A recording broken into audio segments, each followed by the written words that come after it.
L'air new-yorkais avait un goût de poussière et d'orage, comme si la ville elle-même murmurait qu'un bouleversement était proche. Maya Johnson descendit du bus scolaire, son sac serré contre elle, les yeux rivés sur les bâtiments de briques rouges de Brooklyn High. C'était une fille discrète, à la démarche souple, presque féline. Rien ne laissait deviner qu'elle pouvait désarmer un adulte en moins de 10 secondes. À première vue, elle semblait juste, nouvelle. Une adolescente parmi tant d'autres.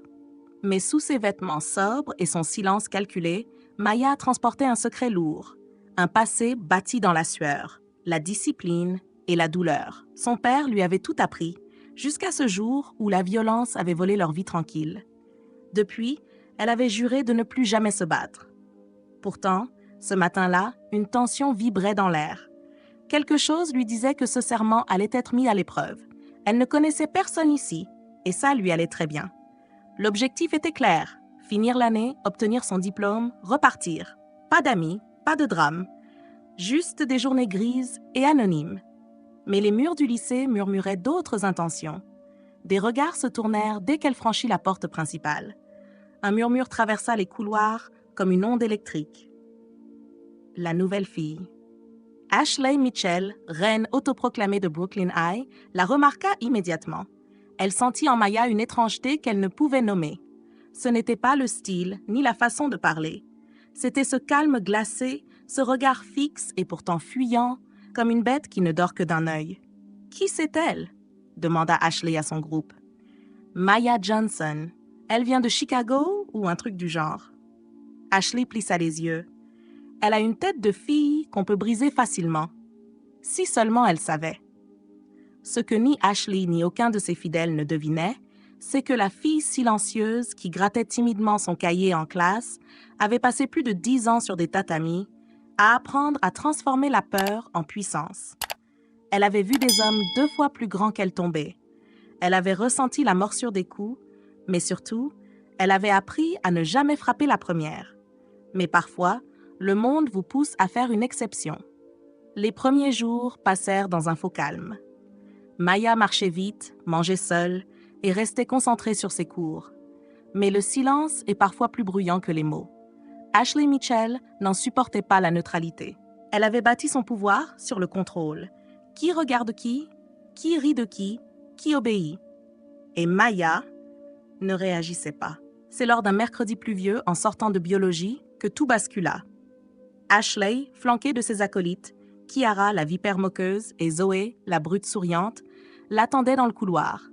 Leur façon de bloquer le passage n'avait rien d'amical. « Hey, nouvelle fille !» lança Ashley en croisant les bras. « Tu t'es perdue dans le couloir des populaires ?» Maya s'arrêta net. Elle leva les yeux, sans arrogance, sans peur, juste calme. « Je vais en cours. » Sa voix était posée, presque douce. « T'as pas besoin de cours. T'as besoin d'un miroir, chérie. Tes fringues, c'est une punition divine ou quoi ?» Ricanement. Kiara lui jeta un chewing-gum dans les cheveux. Zoé lui bouscula l'épaule d'un revers d'avant-bras. Un cercle s'était formé autour d'elle, les portables déjà sortis. Maya sentit le picotement de l'humiliation grimper le long de sa nuque, comme une ancienne douleur oubliée.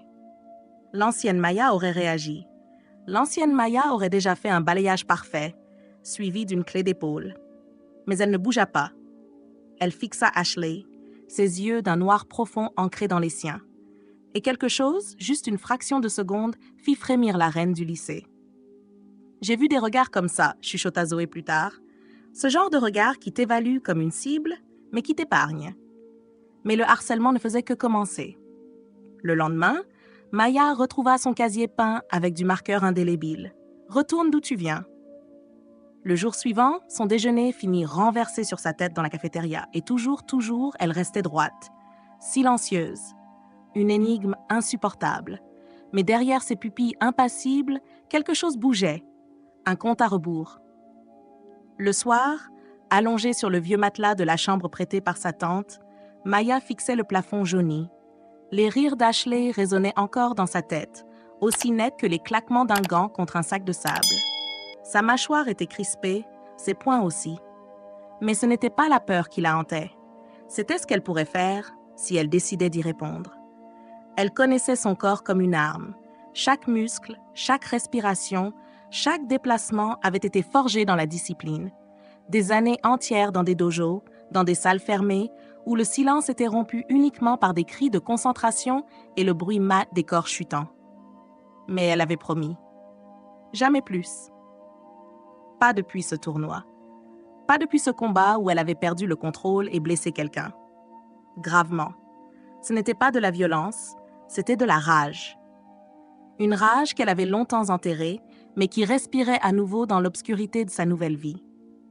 Elle n'était pas venue ici pour se battre. Elle était venue pour disparaître.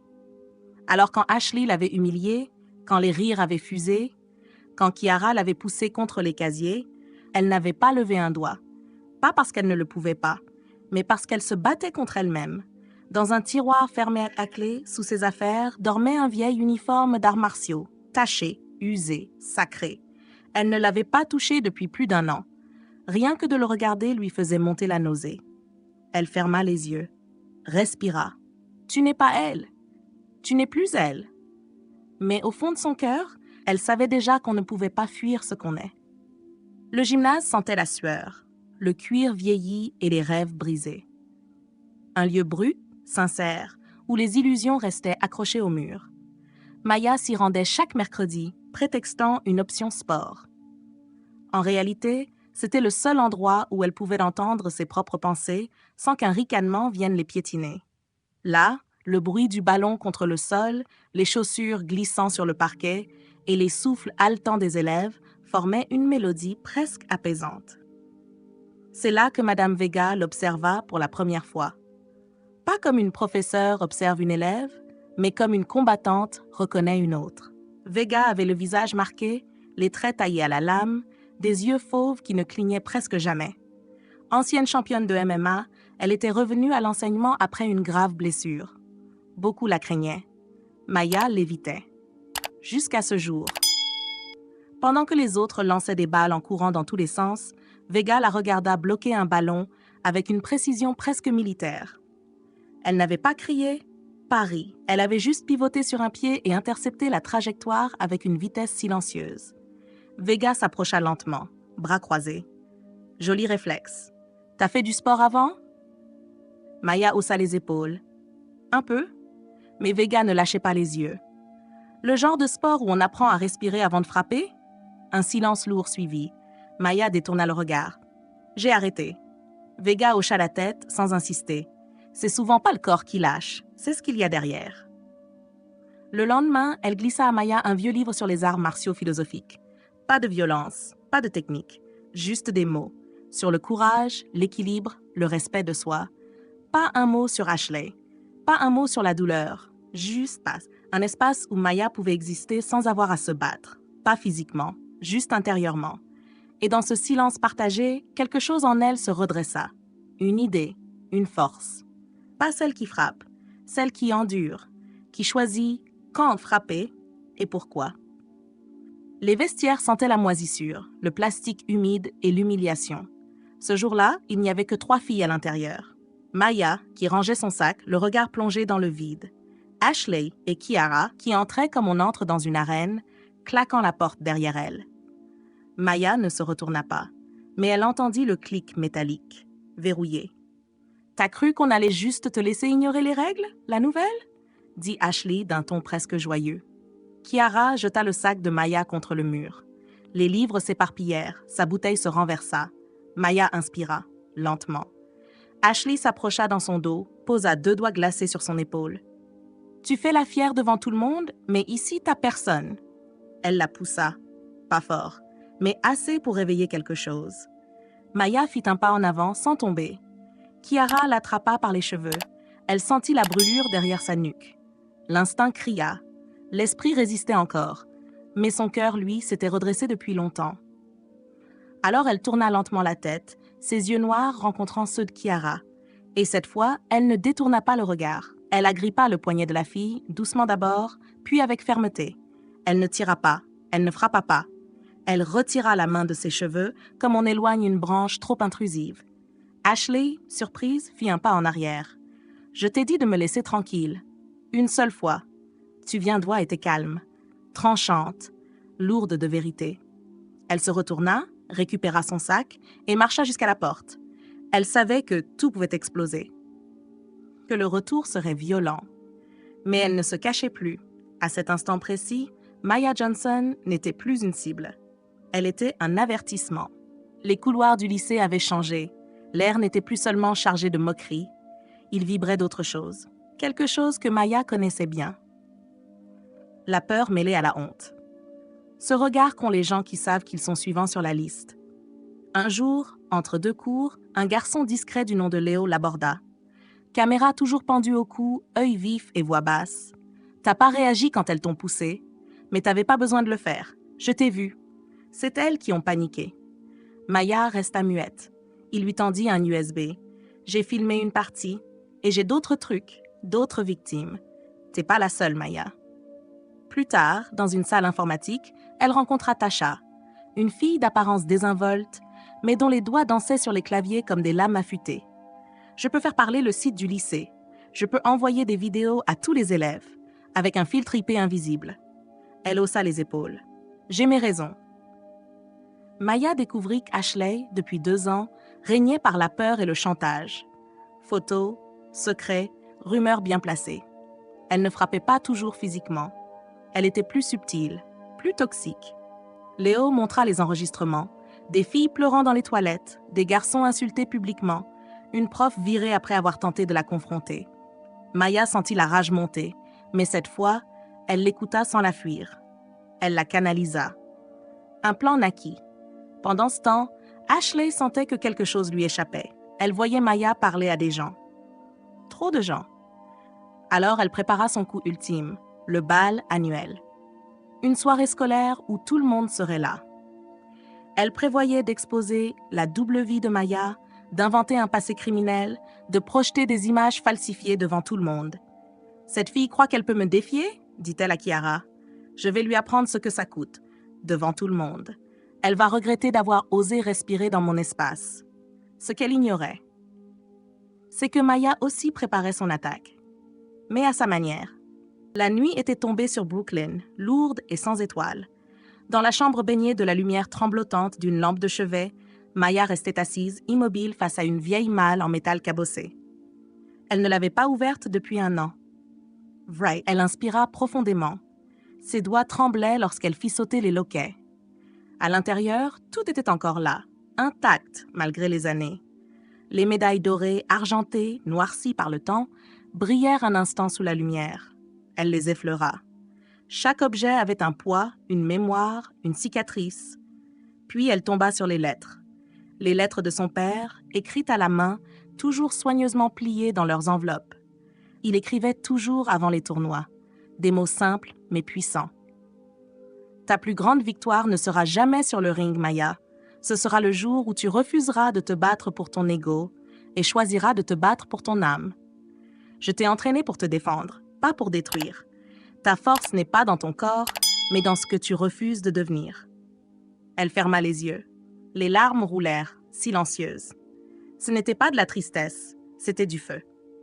Une chaleur douce, le souvenir d'un homme qui avait cru en elle, non pas pour ce qu'elle pouvait faire, mais pour ce qu'elle était. Elle replia les lettres, replaça les médailles. Mais cette fois, quelque chose était différent. Elle n'enfouissait pas son passé. Elle l'embrassait. Ce n'était plus un poids, c'était une armure invisible. Maya se leva, droite, le regard limpide, elle savait ce qu'elle devait faire. Et surtout, comment elle devait le faire. Pas avec les poings, avec la vérité. La salle était baignée de néons violets et de musique pop. Les élèves dansaient sous les ballons suspendus et les éclats de rire. Le bal annuel battait son plein. Maya était là, discrète comme toujours, dans une robe simple noire qui ne cherchait à impressionner personne. Mais ses yeux, eux, étaient alertes, lucides, en paix. Tasha, postée près de la console DJ, envoyait de discrets signaux à Léo. La caméra était prête. Le site du lycée attendait une dernière validation pour diffuser leur contre-attaque. Tout est en place. Ashley, elle, scintillait au centre de la piste. Elle avait préparé son théâtre. « Mes chers camarades !» cria-t-elle, micro en main, le sourire trop large pour être vrai. « Ce soir, j'ai un petit cadeau pour vous tous. Une révélation. À propos de notre chère Maya Johnson. » Les rires fusèrent. L'écran géant s'alluma Mais au lieu des images montées par Ashley, une autre vidéo apparut, signée par Leo et Tasha. Elle montrait les vraies brimades, les humiliations, les violences. Des visages familiers, Ashley, Kiara, Zoé. Un murmure secoua la salle. Des regards se croisèrent, incrédules. Ashley pâlit, puis lança son téléphone contre le sol. « Tu crois que ça va t'aider, Maya ?» hurla-t-elle, traversant la piste comme une furie. « T'es rien ici? Rien !» Elle leva la main, le regard enragé, mais elle ne toucha jamais Maya. En un mouvement fluide, Maya esquiva, pivota, attrapa le poignet d'Ashley et sans brutalité la fit basculer au sol. Une clé d'épaule. Parfaite. Sans douleur. Ashley, paralysée, cligna des yeux, honteuse. Maya se pencha vers elle, la tenant à quelques centimètres du sol, puis relâcha doucement. « Je ne suis pas ton ennemi, Ashley. Tu l'es pour toi-même. » Puis elle tourna le dos, sous les regards choqués, et les applaudissements timides qui montaient, un à un, crescendo. Maya ne souriait pas. Elle respirait. Libre. Elle n'a pas gagné une guerre. Elle a imposé une vérité. Et cela change tout. Le lundi suivant, le lycée n'était plus le même. La vidéo avait explosé en ligne. Pas seulement sur le site du lycée, mais partagée sur TikTok, Insta, Snapchat. Des milliers de vues. Des commentaires en cascade. Pas pour le clash, mais pour le calme. Cette fille est une légende. Elle l'a mise à terre sans violence. Respect. Elle a fait ce que personne n'avait osé. Les gens qui croisaient Maya dans les couloirs ne baissaient plus les yeux. Ils la saluaient, certains la remerciaient, d'autres, comme ceux qu'elle avait vus pleurer en silence dans les toilettes, la regardaient avec des lueurs d'admiration et de gratitude. Ashley? Elle ne contrôlait plus rien. Elle venait en cours, la tête basse, entourée d'un silence glacial. Kiara avait disparu des réseaux. Zoé évitait tout contact. Leur règne s'était effondré sans fracas, juste un écho de respect repris par une vague de conscience collective. Maya, elle, n'avait rien demandé. Mais elle avait repris sa voix. Tasha lui tendit une clé USB. « Tu pourrais continuer, tu sais. Monter un projet, un club d'autodéfense, une vraie plateforme. » Léo, caméra à l'épaule, sourit. « Tu sais qu'on ferait un documentaire incroyable ?» Maya haussa les épaules avec un sourire discret. « Peut-être. Mais j'ai surtout compris que le vrai pouvoir, c'est de savoir qu'on peut frapper et choisir de ne pas le faire. » Elle marchait plus droite. Non pas comme une reine, mais comme une fille qui ne se cache plus. Et dans son sac, entre ses livres et son carnet, il y avait une médaille. Pas celle d'un tournoi, celle de son père. Celle qu'elle avait décidé de porter aujourd'hui. Le gymnase avait changé. Les cris moqueurs avaient laissé place à des instructions claires, des respirations contrôlées, des gestes précis. Maya se tenait face à une dizaine d'élèves. Filles, garçons, timides, cabossés, en colère ou en silence. Chaque mardi et jeudi, après les cours, le club d'autodéfense qu'elle avait fondé se remplissait un peu plus. Elle ne montrait pas comment frapper. Elle montrait comment se tenir droit face à l'adversité, comment tomber sans peur, se relever avec dignité, comment respirer face à la peur et garder son centre. Elle répétait « On ne combat pas pour être craint, on combat pour ne plus avoir peur ». Tasha l'aidait à organiser les inscriptions et gérait le site web du club avec un forum privé. Léo filmait les séances, en faisait des clips inspirants diffusés à d'autres écoles. Un jour, un élève de première, yeux baissés, lui demanda « Tu crois que je peux y arriver? Même si j'ai jamais frappé personne ?» Maya s'agenouilla à sa hauteur, posa une main ferme sur son épaule. Le but, c'est jamais de frapper. Le but, c'est d'apprendre à ne plus être à genoux. Le proviseur, après avoir vu l'impact du club, lui donna accès à du matériel neuf. Même certains profs commencèrent à venir assister aux sessions, curieux de cette énergie nouvelle. Maya devenait une voix, un socle. Pas une guerrière invisible, mais une présence affirmée. Sa douleur avait été réelle, mais elle l'avait transformée en quelque chose de beau, quelque chose d'indestructible. La salle du conseil de discipline était froide. 3 membres du personnel, 2 représentants des parents d'élèves et un micro grésillant sur la table. Le proviseur feuilletait un dossier, l'air sévère. Maya, debout face à eux, les mains croisées devant elle, attendait sans trembler. Sur la table, un rapport d'incident. Vidéo à l'appui. Ashley Mitchell. Maya Johnson. Conflit physique pendant le bal de fin d'année. « Mademoiselle Johnson, vous comprenez pourquoi vous êtes ici ?» demanda le directeur. « Oui, monsieur. » Il haussa un sourcil. « Et vous ne niez pas avoir neutralisé physiquement une élève? Je confirme que je l'ai empêchée de me frapper. Je l'ai désarmée. Je n'ai pas porté de coup. » Une brève pause. C'est alors que Maya s'avança d'un pas. Elle ne regarda pas ses pieds. Elle fixa chaque membre du conseil dans les yeux. « J'ai passé des semaines à me taire. J'ai été insultée, harcelée, agressée. Pas seulement moi. D'autres élèves aussi. Ceux qu'on n'écoute jamais, ceux qu'on n'entend que quand c'est trop tard. » Un murmure discret dans la salle. « Ce que j'ai fait au bal, ce n'était pas de la violence. C'était de la survie, du respect de moi-même. Ce que je fais aujourd'hui, en créant ce club d'autodéfense, en rassemblant les autres, c'est pour que personne ici ne se sente obligé de choisir entre frapper ou subir. » Silence. Puis une voix douce, celle de Madame Vega, debout au fond de la pièce. « Cette élève a fait plus pour le climat de cet établissement en 3 mois que certains en 3 ans. Elle mérite d'être entendue, pas punie. » Les regards se croisèrent. Le silence pesait lourd, mais il avait changé de nature. Il était devenu respectueux. Le conseil ajourna la sanction. Maya sortit de la salle, non pas blanchie.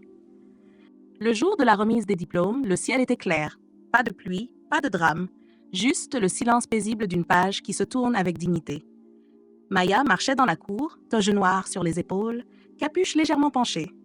Ses amis l'attendaient en file, Léo filmant les derniers instants, Tasha agitant un mini-drapeau où il était écrit « La guerrière silencieuse ».